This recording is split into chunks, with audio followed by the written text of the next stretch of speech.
بسم اللہ الرحمن الرحیم۔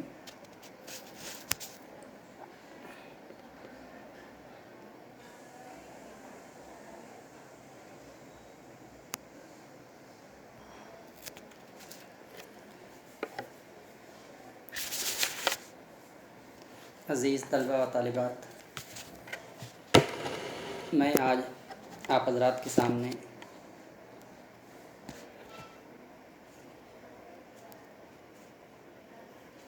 سال دوم تھرڈ سیمسٹر کے طلبہ و طالبات کے سامنے صبرس اور ملا وجی کا مختصر تعارف پیش کرنا چاہتا ہوں آج کے اس درس میں، کہ آپ نے اس سے پہلے سبق میں داستاں کی تعریف، داستاں کے فن اور تاریخی پس منظر سے واقفیت حاصل کی تھی، اور آج ہم ملا وجی کا تعارف اور نثر میں اس کا مقام و مرتبہ اور صبرس کی ادبی اور تاریخی حیثیت، نثر میں اس کا مقام، اس کی زبان، اسلوب، تمثیلی قافیہ بندی، نثر میں شاعری، صبرس کی زبان، لسانی اہمیت اور سیاسی حالات اور مجموعی جائزہ، اور ملا وجی کی انشائیہ نگاری پر اظہار خیال کرنے کی کوشش کروں گا۔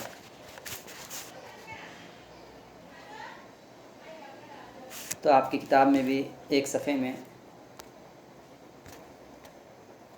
جو ہے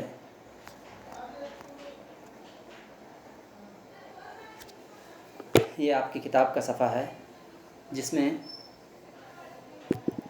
ملا وجی کے بارے میں اور ان کے صبرس کے بارے میں باتیں بتائی گئی ہیں، لیکن ہم مزید آپ حضرات کے سامنے بیان کرنے کی کوشش کریں گے کہ ملا وجی کا پورا نام اسد اللہ تھا۔ کہتے ہیں اس کی ولادت کے بارے میں، سن ولادت کے بارے میں معلوم نہیں، کیونکہ اس کے انتقال کے بارے میں تو معلوم ہے کہ 1659 میں اس کا انتقال ہوا گولکنڈہ میں۔ محمد قلی قطب شاہ کے زمانے کا ملک الشعراء، محمد قلی قطب شاہ کا انتقال 1611 میں ہوا، 11 یا 12 میں۔ تو اس کے بعد بھی وہ جو ہے 50 سال تک رہا۔ اس نے محمد قلی قطب شاہ کا زمانہ، کہتے ہیں اس کی پیدائش جو ہے ابراہیم قطب شاہ کے زمانے میں ہوئی، وہ 4 بادشاہ کا زمانہ اس نے دیکھا، سمجھیے۔ ابراہیم قطب شاہ، اس کے بعد جو ہے محمد قلی قطب شاہ، پھر محمد قطب شاہ اس کا بھتیجا، محمد قلی قطب شاہ کا بھتیجا جس نے مکہ مسجد کی بنیاد رکھی، وہ محمد قطب شاہ، پھر اس کے بعد محمد قطب شاہ کا بیٹا عبداللہ قطب شاہ بادشاہ بنا۔ تو اس اعتبار سے اس نے 4 بادشاہ کا زمانہ دیکھا، اور گویا کہ 3 بادشاہ کے زمانے میں وہ جو ہے ملک الشعراء کا درجہ اس کو مقام حاصل رہا، کیونکہ محمد قلی قطب شاہ جیسا بڑا شاعر، اس نے جو ہے اس کو ملک الشعراء اور دربار کا، یعنی ملک الشعراء کا شاعروں کا بادشاہ اس نے مقرر کیا۔ تو یہ اردو اور فارسی کا بڑا باکمال شاعر تھا اور نثر نگار بھی۔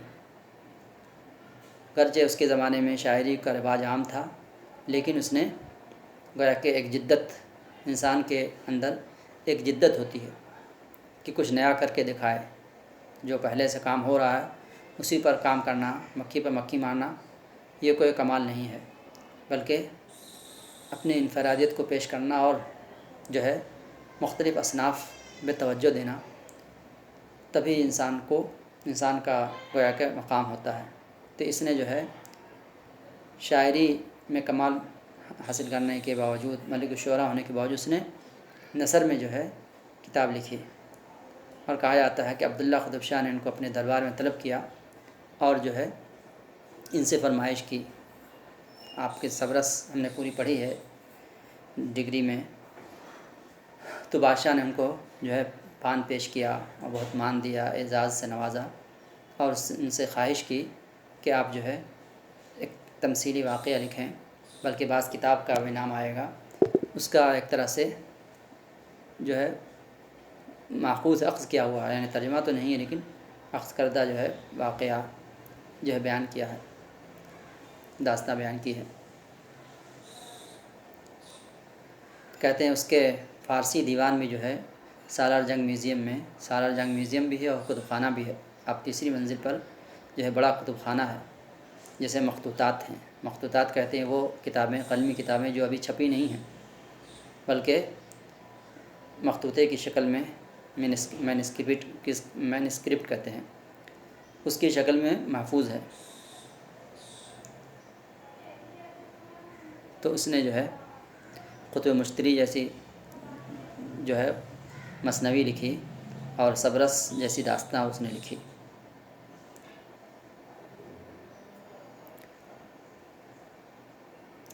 بعض لوگوں کا خیال ہے کہ تاج الحقائق بھی وجیح کی کتاب ہے، اور صبرس جو ہے اردو کا پہلا ادبی نمونہ ہے، یعنی ادبی حیثیت سے۔ ابھی اس پر بحث ہوگی۔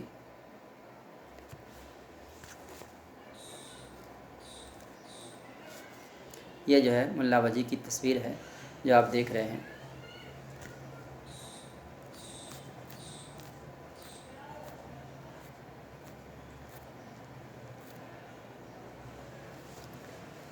تو ہم یہاں بتائیں گے کہ پروفیسر افتخار احمد شاہ نے اپنے مضمون دکن میں اسالیب نثر میں لکھتے ہیں کہ صبرس اپنے موضوع اور زبان اور اسلوب کے اعتبار سے ایک ایسی تصنیف ہے کہ جسے اس دور کی جملہ تصانیف میں سب سے زیادہ ادبی اہمیت کی مالک ہونے کا مقام حاصل ہے۔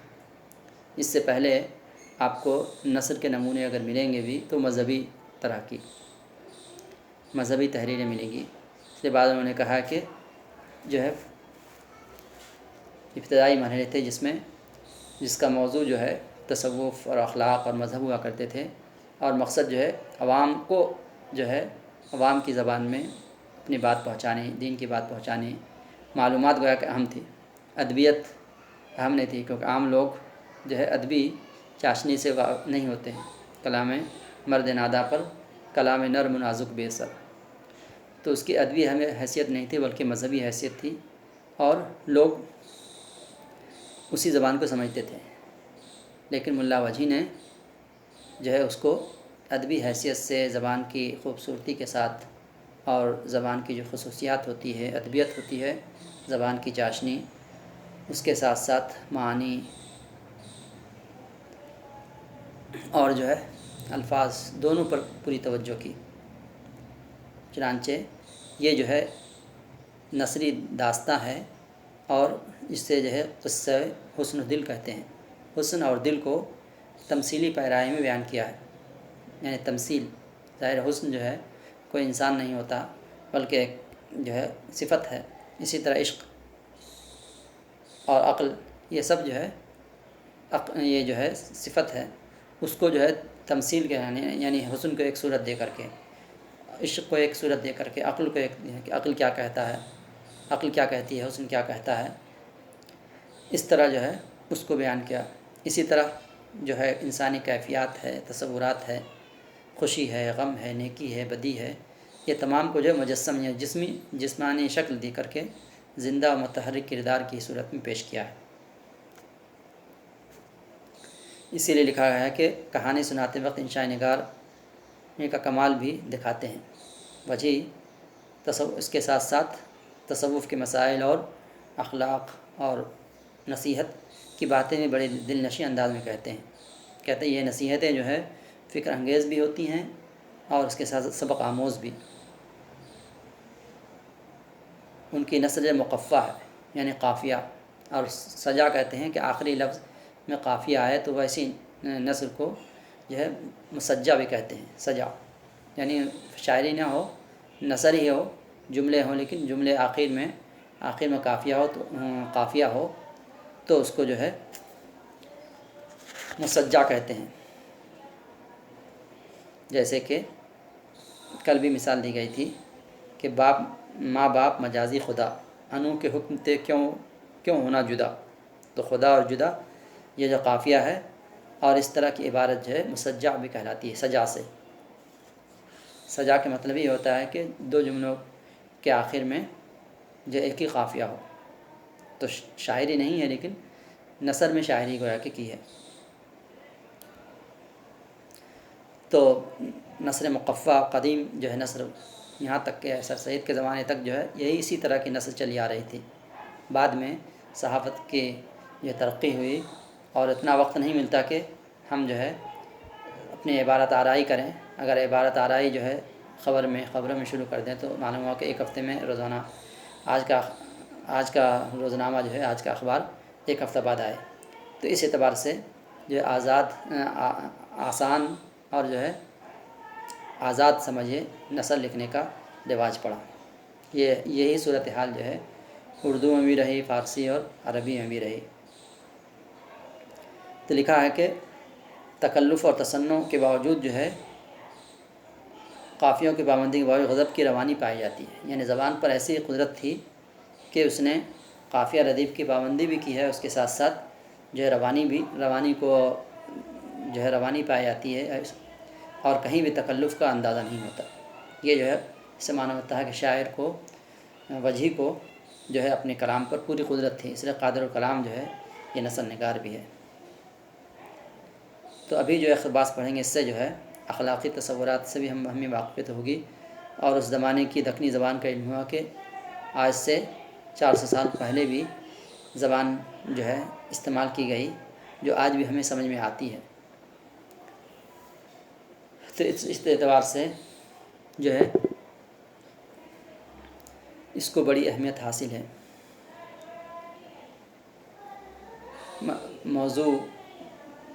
موضوع کی دلچسپی بھی ہے، اور جذبے کی جو ہے پاکیزگی، زبان کی دلکشی اور اسلوب کی انفرادیت کی بنا پر خالص ادبی تحریر قرار دیا جاتا ہے۔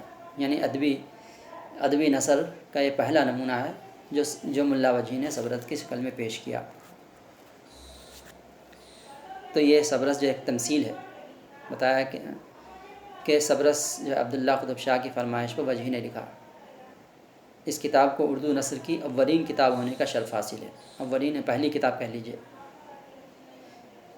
البتہ یہ ہے کہ یہ اپنی تواضعات تصنیف ہے یا پھر جو ہے یہ کہیں سے ماخوذ ہے، تو کہتے ہیں کہ یہ جو وجھی کی تواضعات نہیں بلکہ اس کتاب میں فتاحی کی نیشا پوری کی مثنوی دستور الشاق یہ نظم میں ہے، اور قصہ حسن دل بھی جو ہے فارسی میں ہے، اس کو جو ہے نثر کے پیرائے میں تمثیل کے انداز میں لکھا۔ تمثیل بتا رہے ہیں پھر یہاں بھی، تمثیل جو انشائیہ پردازی کی اس طرز کو کہتے ہیں جس میں کسی تشبیہ استعارے کو انسان کے کسی جذبے، مثلا غضب، غصہ، نفرت، محبت وغیرہ کو مجسم شکل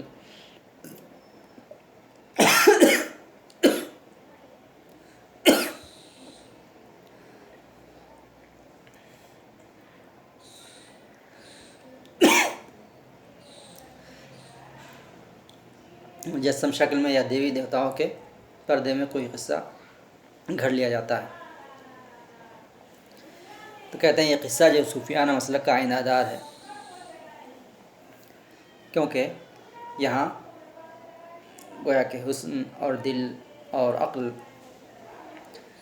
گویا کہ مارکہ آرائی ہے،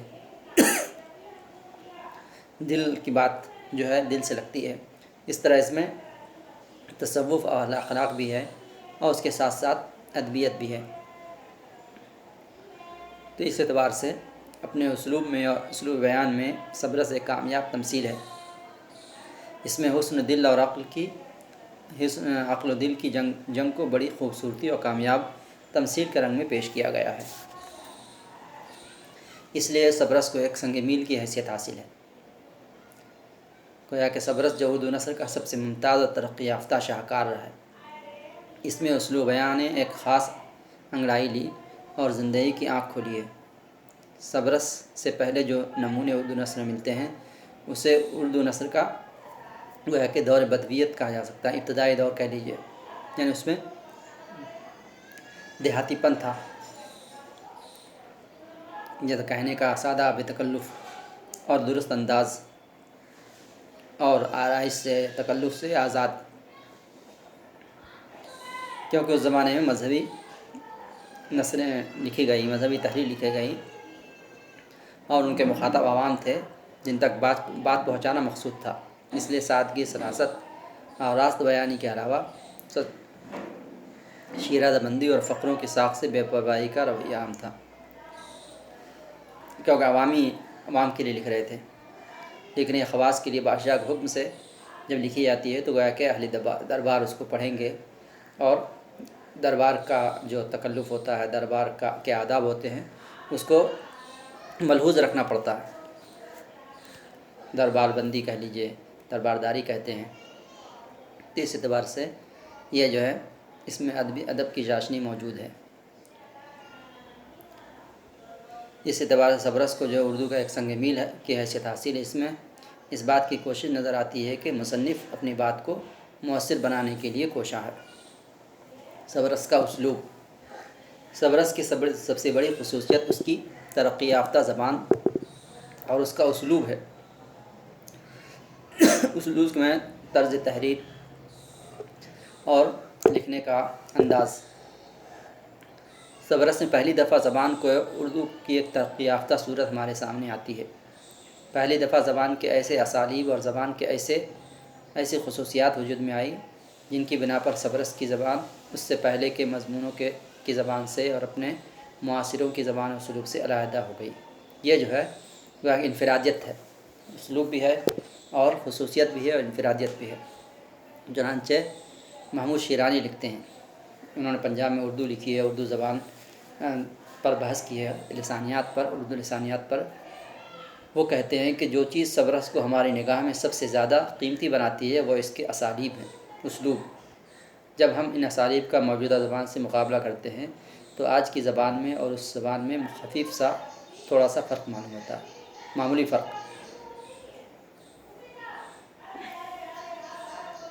اسی طرح ان کے اسلوب کی خصوصیت دیکھیں تو قصے کی دلچسپی ہے، جذبات کی فراوانی، جو جذبات ہے دل میں اس کو جو ہے جذبات کا امڑتا ہوا سمندر ہے، اسی کو فراوانی کہا۔ زبان کی دلکشی، اسلوب کی ندرت، نادر انوکھا پن اور مقفع مسجع عبارت، اسی طرح اسی کو قافیہ بندی کہتے ہیں۔ وجیح نے اپنی ترقی یافتہ اسلوب میں قافیہ بندی کا بڑا خیال رکھا ہے۔ ہر جملہ دوسرے جملے سے مقفع ہے، یعنی ہر دو جملے میں قافیہ بندی نظر آتی ہے۔ وجیح کی عبارتوں میں دو دو تین تین جملے عام طور پر ہم قافیہ دار ہوتے ہیں۔ اسے مسجع اور مقفع نثر کا بڑا شوق ہے۔ یہ شوق شاید قرآن پاک کی تلاوت سے پیدا ہوا، یعنی قرآن پاک میں دیکھیں لعلہم یعلمون، نون سب میں آخر میں نون ہوگا، یا الف آ رہا تو الف آتا، یا آ رہا تو یا، یہ آپ دیکھ لیجئے قرآن پاک کا اسلوب۔ تو ہو سکتا ہے کہ قرآن خود جو ہے اہل علم بتا رہے ہیں کہ قرآن کی تلاوت سے پیدا ہوا ہو، یا فارسی کے تتبع میں، فارسی شاعری میں بھی، فارسی نثر میں بھی ایسا ہوتا تھا۔ تو فارسی نثر میں یا قرآن پاک میں نثر ہے، شاعری تو ہے نہیں، اس لیے کہا حضور کو کہ ہم نے ان کو شعر نہیں سکھایا۔ تو یہ قرآن جو ہے کوئی شاعری کی کتاب نہیں، نثر ہے۔ تو کہا نثر جو ہے زیادہ جو ہے انسان کے مخاطب کرنے کے لیے ہوتا ہے، حقائق کو بیان کرنے کے لیے نثر کا سہارا لیا جاتا ہے، اور اپنے خیالات کو اور جو ہے ادائیگی کو بیان کرنے کے لیے، حسن ادائیگی کو اور اپنے جذبات کے اظہار کے لیے جو ہے شاعری مناسب ہوتی ہے۔ بہرحال یہ دوسری بحث ہے۔ تو اس لیے کہا کہ سبرس میں تقریباً ہر فقرہ دوسرے فقرے کے ساتھ ہم قافیہ نظر آتا ہے۔ مثلاً یوں کتاب سب کتابوں کا سرتاج، یہ کتاب جو ہے سب کتابوں کا سرتاج، سب باتوں کا راج، ساری باتوں کا راج ہے، ہر بات میں 100 معراج۔ تو گویا کہ سرتاج، راج اور معراج قافیہ ہے۔ اس کا سواد سمجھے نہ کوئی عاشق باج، یعنی اس کا مزہ جو ہے کوئی نہیں سمجھ سکتا عاشق کے بغیر۔ جو عاشق ہو، جس کے دل میں اللہ کی محبت ہو، دین کی محبت ہو، اور جس کا دل جو ہے عشق الہی سے معمور ہو، وہ جو ہے اس کتاب کو صحیح طور سے سمجھے، اس کتاب کی لذت پائے۔ عالم سب محتاج، یا عالم سب محتاج، عالم بولیں گے تو اہل علم اور عالموں نے ساری دنیا، تو اس کتاب کی لذت پانے عالم سب محتاج ہے، یعنی سارا عالم محتاج ہے، یا سارے عالم جو ہے محتاج ہیں۔ یہ جو ہے قافیہ بندی ہے کہ باج اور معراج اور محتاج یہ جو ہے لائے۔ تو اس لیے کہا جاتا ہے کہ صبرس نے ملا وجی نے جو ہے نثر میں شاعری کی ہے۔ صبرس پڑھ کر ایسا معلوم محسوس ہوتا ہے کہ غزل کے مصرعوں کی نثر بنا دی گئی ہے، غزل کے مصرے ہوں ان کو نثر میں جوڑ دیا گیا ہو، اور اصل کتاب دیکھیں تو اس میں مقفع اور مسجع عبارت کی بنا پر شاعری کا گمان ہوتا ہے۔ اردو نثر میں اگر رنگین نگاری کا سراغ لگانا مقصود ہو تو نیاز فتح پوری اور سجاد حیدر جلدرم کے بجائے ملا وجی تک جانا ہوگا۔ نیاز فتح پوری کی عبارتیں بھی بڑی رنگین ہوتی، سجاد حیدر جلدرم کی جو ان کے والد ہیں قرۃ العین حیدر کے، تو اس سے آگے اگر جائیں تو اس کی انتہا میں آخر میں جو ہے ہمیں ملا وجی تک جانا پڑے گا، ملا وجی کی صبرس تلاش کرنی ہوگی۔ چنانچہ یہاں بھی جو ہے دیکھیے اقتباس: قدرت کا دھنی سہی جو کرتا سو سب وہی، خدا بڑا خدا کی صفت کرے کوئی کب تک، وحدہ لا شریک ماں نہ باپ۔ تو گویا کہ اللہ کی تعریف کر رہے ہیں کہ اور وحدہ لا شریک ہے، اور خدا کی جتنی بھی تعریف کی جائے زبان تھک جائے گی، قلم خشک ہو جائیں گے، لیکن خدا کی تعریف مکمل نہیں ہوگی۔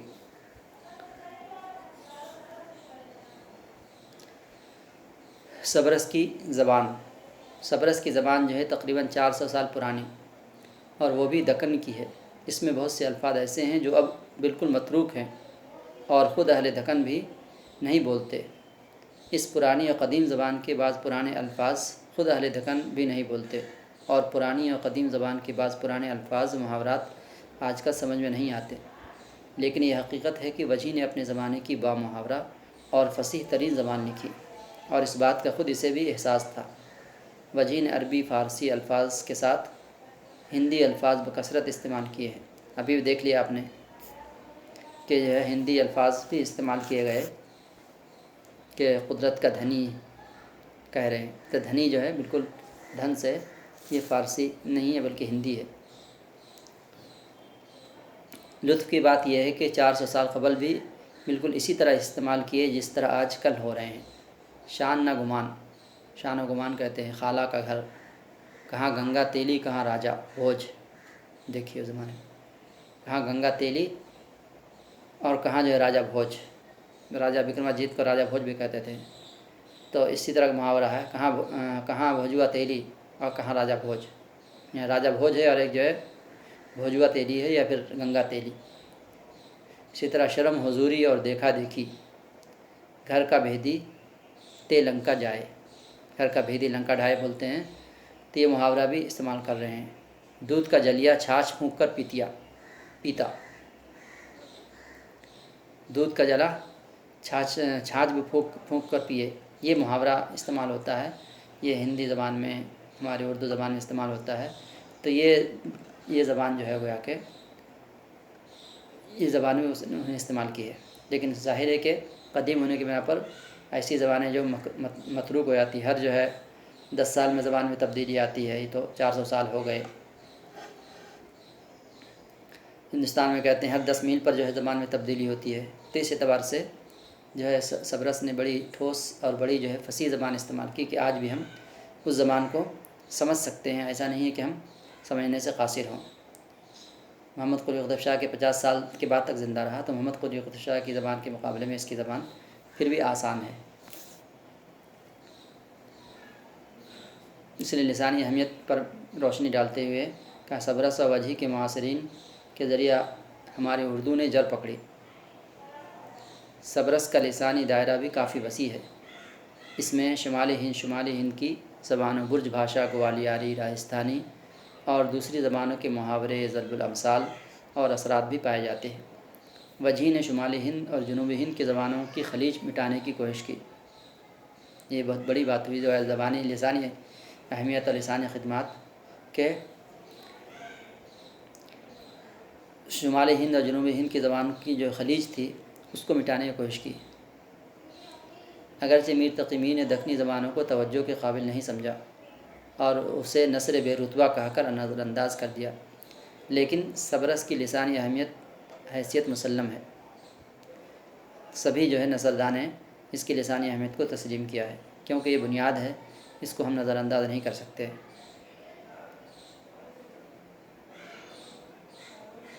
تو گویا کہ سبرس نے ملا وجی نے جو ہے باب مراتب، فرق مراتب ختم کرے ایک نئی زبان دی، یعنی جو شمال اور جنوب دونوں میں بولی جائے۔ وجی کے نثر کو اگر آج بھی غور سے پڑھا جائے تو ہم تقریباً تمام کی تمام زبان کو سمجھ سکتے ہیں۔ یہ جو ہے سیاسی حالات پر بھی روشن نیازی کو زمانے کے سیاسی مسائل تھے، اس کو بھی اپنی اس تمثیل میں پیش کیا ہے۔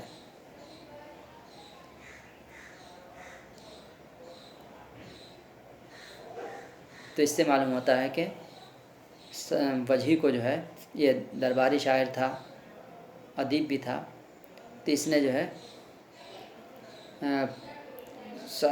دربار کے معاملات پر اس کی گہری نظر تھی۔ وہ قدیم ایشیائی حکومتوں کے رنگ ڈھنگ اور ان کی سیاسی حکمت عملی سے خوب آگاہ تھا، اور جو دربار میں سازشیں ہوتی ہیں تو ہر قسم کی سازش سے جوڑ توڑ سے واقف تھا۔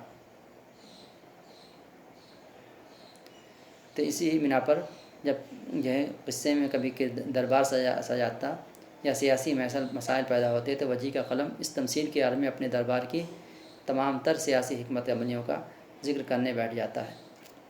تو یہ جو ہے گویا کہ اپنے زمانے کے سیاسی حالات کو بھی اس نے مد نظر رکھا۔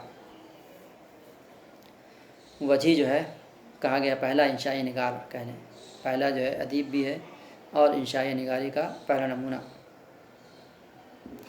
تو ڈاکٹر جاوید نے جو ہے ملا وجی کو اردو انشائی نگار کا باب آدم قرار دیا، اسی لیے ہم پڑھتے ہیں۔ آپ نے پڑھا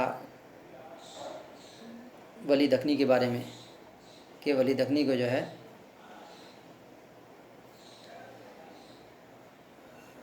ولی دکنی کے بارے میں پڑھا آپ نے جو ہے ظفر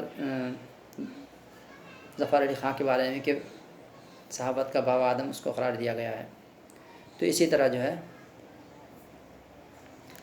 ولی دکنی کے بارے میں آپ نے اس سے پہلے پڑھا کہ ریختہ گوئی کا اور جو ہے سراپا نگاری کا سب سے بڑا شاعر قرار دیا گیا ہے۔ تو یہ جو ہے جو آپ کو انتخاب ہے یہ کتاب، اس میں جو ہے ادب کی جو ہے جو معیاری ادب ہے اور جسے ہم ادب عالیہ کہہ سکتے ہیں، جو ہماری بنیاد ہے، اس پر جو ہے روشنی ڈالتی ہے تاکہ آپ ادب کو صحیح طور پر سمجھ سکیں اور ادب کا صحیح ذوق ہمارے اندر پیدا ہو۔ اس طرح جو ہے مجموعی جائزے سے یہ بات معلوم ہوتی ہے کہ اردو نثر نے جو ہے کافی ترقی کر لی۔ تو اس جو ہے ارتقائی سفر میں کا آغاز جو ہے سبرس سے ہوتا ہے کہ ہم نے آج طرح طرح کی خوش رنگ جو ہے نثر پڑھی، لیکن اس کی بنیاد جو ہے سبرس ہے۔ سبرس سے گویا کہ اس کی ابتدا ہوتی ہے اور بہترین جو ہے ابتدا ہے، یعنی جو ادبی حیثیت حاصل ہے سبرس کو، وہ اس کی حیثیت جو ہے اپنی جگہ پر مسلم ہے۔ تو اردو نثر کا خوش رنگ اور خوش آہنگ نقشہ اور حیت جو آج ہمیں نظر آ رہا ہے، اس میں ابتدائی رنگ بھرنے میں کا اعزاز وجی کو حاصل ہے۔ گویا کہ اس کی بنیاد جو ہے وجی نے رکھی اور اسی بنیاد پر بنیاد رکھتے ہوئے آج جو ہے اردو نثر جو ہے خوش رنگ انداز میں، خوش آہنگ انداز میں ہمارے سامنے ہے۔ تو یہ سب جو ہے اس کی بنیاد جو ہے سبرس بنتی ہے۔ تو اسی لیے اردو کی نثری تاریخ میں سبرس کا درجہ جو ہے نہایت بلند اور نہایت وقی ہے، اور سبرس جو ہے اولین کوشش ہے مگر بہترین کوشش قرار دی جاتی ہے۔ اور جو زبان استعمال کی ہے وہ زبان آج بھی جو ہے دکن کے دیہاتوں میں اور آپ کے مہاراشٹرا کے دیہاتوں میں اور کرناٹکا کے دیہاتوں میں آج بھی بولی جاتی ہے۔ خاص طور پر خواتین جو ہے وہی زبان استعمال کرتی ہیں، کیونکہ وہ ان کی زبان جو ہے ویسی ادبی زبان نہیں ہوتی، یا یہ کہیں کہ ان کی زبان جو ہے شمالی ہند کی زبان کی طرح نہیں ہوتی، یعنی جو زبان ماں سے دادا سے جو ہے پوتے کو ملی، پوتے سے جو ہے بیٹے کو ملی، اس طرح جو ہے زبان جو ہے زبان کا تسلسل باقی رہتا ہے۔ یہاں تک کہ بعض اس علاقوں میں خود جو ہے تلنگانہ کے علاقے میں بعض جو ہے مقررین دکنی زبان میں ہی تقریر کرتے ہیں، اور دکنی زبان میں لکھتے بھی ہیں، شاعری بھی ہوتی ہے، نثر بھی لکھی جاتی ہے۔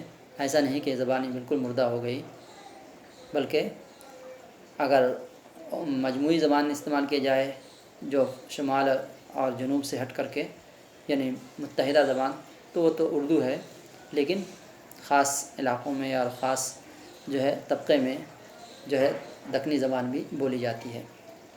تو اس لحاظ سے سبرس کی جو ہے ادبی حیثیت ہے، اور ملا وجھی کو جو ہے ادب میں ایک اعلیٰ مقام حاصل ہے، جس کو ہم فراموش نہیں کر سکتے۔ گویا کہ اردو ادب کا جو سفر ارتقائی سفر چل رہا ہے، تو ہم جو بنیاد سے اگر جائیں اس کی بنیاد کی طرف، تو بنیاد میں ہمیں سبرس ملے گی، اور اس کے جو ہے مصنف ملا وجھی ہمیں نظر آئیں گے، جس کو ہم کسی طور پر فراموش نہیں کر سکتے ہیں۔ تو میرے خیال سے بات جو ہے مکمل ہو گئی۔ آج جو ہے سبرس کو ایک سنگ میل کی حیثیت حاصل ہے، ایک تمثیلی جو ہے کہانی ہے، جس میں قصہ حسن اور دل اور عشق کو تمثیلی پیمانے بیان کیا گیا ہے۔ اسی طرح جو انسانی کیفیات ہیں، تصورات ہیں، اس کو بھی خوشی، غم، نیکی، بدی، سب کو مجسم شکل میں پیش کیا گیا ہے۔ دونوں متحرک کردار آپس میں جو ہے بولتے چالتے نظر آتے ہیں ہمارے سامنے۔ اسی طرح اس کا ایک بہترین اسلوب ہے، اور اس کی مقفع مسجع اسلوب میں اپنی بات کو جو ہے بہت ہی مؤثر انداز میں اور جذبات کی فراوانی کے ساتھ بیان کرتے ہیں۔ قافیہ بندی میں قافیہ بندی ہے، مقفع مسجع عبارت ہے، لیکن اس کے باوجود جو ہے کلام میں روانی پائی جاتی ہے، غضب کی روانی ہے، اور اس کے ساتھ ساتھ نصیحت بھی ہے، تصوف کے مسائل بھی ہیں، اخلاق کی باتیں بھی ہیں۔ یہ ساری چیزیں جو ہے سبرس کو ایک اعلیٰ مقام عطا کرتی ہیں، اور سبرس کو تاریخ ادب میں جو ہے ابتدائی بنیاد کا پتھر قرار دیا جا سکتا ہے، جس کو ہم کسی طور پر فراموش نہیں کر سکتے ہیں۔ اسی پر میں اپنی بات ختم کرتا ہوں۔